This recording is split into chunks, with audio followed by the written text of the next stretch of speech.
నమస్తే, నేను Vamshi. Welcome to I news. కెనడాలో భారతీయులకు అసలు రక్షణ ఉందా? విదేశాల్లో ఉన్నత చదువుల కోసం వెళ్లిన మన విద్యార్థులు శవపేటికల్లో తిరిగి రావాల్సిందేనా? తాజాగా టొరంటోలో జరిగిన ఒక ఘోర ప్రమాదం కలకలం రేపుతుంది.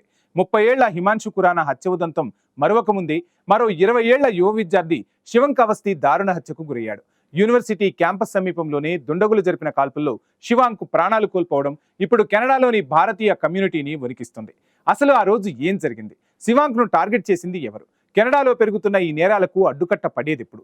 ఈ విషాదకర ఘటనపై బిగ్ స్టోరీ ఇప్పుడు చూద్దాం.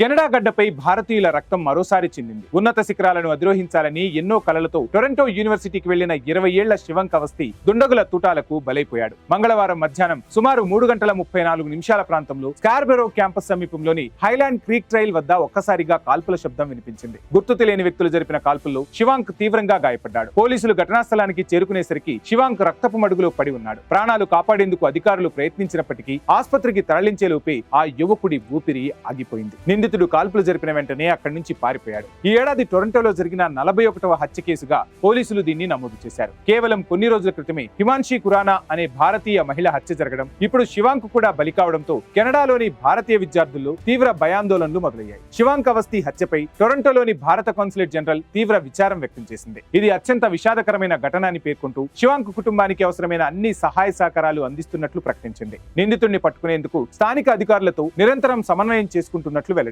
చదువుకోవడానికి వెళ్లిన బిడ్డలు ఇలా అకాల మరణం చెందడం ఆ కుటుంబాలను తీవ్ర విషాదంలోకి నెట్టింది. కెనడాలో శాంతి భద్రతలు క్షీణిస్తున్నాయా? భారతీయ విద్యార్థులే టార్గెట్ అవుతున్నారా అన్న ప్రశ్నలు ఇప్పుడు వెలువడుతున్నాయి.